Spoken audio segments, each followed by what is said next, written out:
You know, some stories are so incredible they just don't sound real. They sound like they're straight out of a Hollywood movie. Well, the story of Niki Lauda is one of those. It's an absolutely powerful lesson in what it means to be truly resilient, to stare the absolute worst in the face, and somehow come back even stronger. I want you to just keep that question in the back of your mind as we go through this, because Niki Lauda didn't just hit rock bottom, it felt like he was handed a life sentence there. After a truly horrific crash, his lungs were completely scorched, his body severely burned. He was so close to death in that hospital bed that a priest was actually called in to administer the last rites. I mean, this was it. This was supposed to be the end of the line. But it wasn't the end. Not even close. And what is still one of the most astonishing comebacks in the history of sports, just 42 days later, he climbed back into the cockpit of his Formula One car. So the real question is, how on earth did he do it? To understand the comeback, you really have to understand the man. And Niki Lauda's entire life was a story of fighting against the odds, right from the very beginning, starting with his own family. See, his resilient mindset was forged long before he ever set foot on a racetrack. He came from a wealthy background, and the plan was set for him: follow a safe, traditional path. But Lauda, he had other plans. His passion for racing was all-consuming, and he was willing to bet everything he had on himself. So when his family refused to support him, he didn't just give up. Oh no. Instead, he went to a bank and took out a loan against his own life insurance policy to buy himself a seat in a Formula 2 car. Just think about that for a second. The level of self-belief you have to have. He was literally betting his life on his dream. So he clawed his way into the elite world of Formula One. But you know, getting there is one thing. Becoming a champion, that's a whole other story.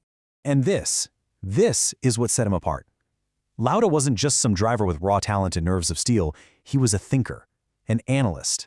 He completely immersed himself in the mechanics of the car, giving engineers this incredibly precise, invaluable feedback. It was this combination of raw instinct and sharp intellect that made him an absolute weapon on the track, and it led to a legendary partnership with the one and only Enzo Ferrari. And his rise was just meteoric. After a few tough years paying his own way, he joins the legendary Ferrari team in 1974, and just 1 year later, he's on top of the world, a Formula One world champion. He'd reached the absolute pinnacle of his sport. And then came August 1st, 1976, the German Grand Prix, held at the notoriously dangerous Nürburgring track, a place the drivers called the Green Hell. It was a day that would change absolutely everything.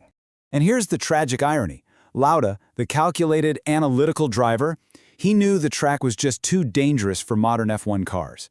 He actually tried to organize a boycott to get the race canceled, but the other drivers outvoted him, so the race went ahead. On the second lap, just as he had feared, disaster struck. His Ferrari veered off the track at incredible speed, smashed into a barrier, and just erupted into a fireball, bouncing right back into the path of oncoming traffic. He was trapped inside the burning wreckage. For what must have felt like an absolute eternity, he was stuck inside that inferno. But in the middle of all this horror, real, true heroism emerged. 4 of his fellow drivers stopped their own race, risking their own lives to try and save him. But being pulled from that fire? That was just the first battle. In the hospital, he faced excruciating pain, reconstructive surgeries, and his lungs were so damaged from the toxic fumes that he lapsed into a coma. But this is where the legend was truly born. If there is one word that could ever describe Niki Lauda's spirit, it would be this one: indomitable. While he was fighting for his life, his mind was already laser-focused on one single thing: getting back in that car. 42. Just let that number sink in for a moment. 42 days after receiving the last rites, Niki Lauda was back on the starting grid at Monza. His head was still wrapped in bloody bandages from his severe burns. He finished 4th.